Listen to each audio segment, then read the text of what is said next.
BJPയും അതുപോലെ തന്നെ UDFും ഇടതുപക്ഷത്തെ മുഖ്യ ശത്രുവായി കണ്ടുകൊണ്ടുള്ള പ്രചരണവും സമീപനവും സ്വീകരിച്ചു.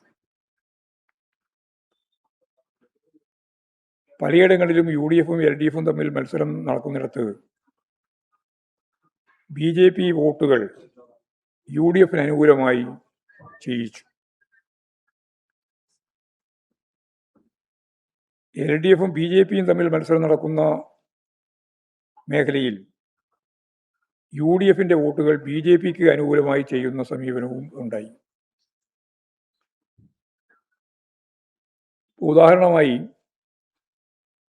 തിരുവനന്തപുരം നഗരസഭ കോർപ്പറേഷനിൽ BJP ജയിച്ച 41 ഡിവിഷനുകളിൽ UDF 3-ാം സ്ഥാനത്താണ്.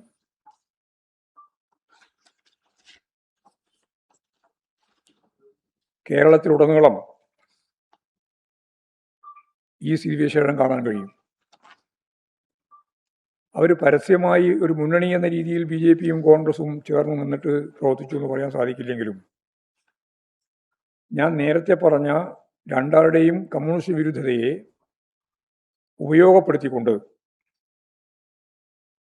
കേരളത്തിലുടനീളം തന്നെ ഓരോരോ പഞ്ചായത്തിലും പരിശോധിച്ച് നോക്കുമ്പോൾ ഇത്തരത്തിലുള്ള പരസ്പരം വോട്ട് കൈമാറ്റം നടത്തി എന്നുള്ളത് പ്രത്യക്ഷത്തിൽ മനസ്സിലാവുന്ന കാര്യമാണ്. അത്തരത്തിലുണ്ടായ ഈ വോട്ട് കൈമാറ്റം മാത്രമല്ല, അതിനുശേഷം പ്രസിഡന്റ് ഭാരവാഹി തെരഞ്ഞെടുപ്പ് ഘട്ടത്തിലും അത് ശക്തിയായി തുടരുന്ന സമീപനമാണ് നമ്മൾ കാണുന്നത്.